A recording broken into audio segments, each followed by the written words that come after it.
Click the System disk. Go to Program Files. Find Microsoft Office and click.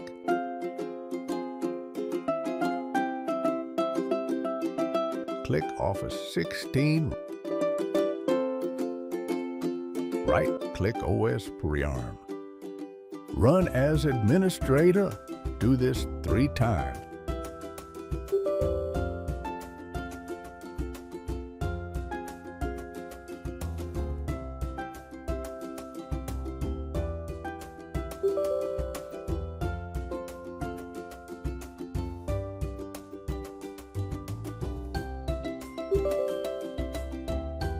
That's it.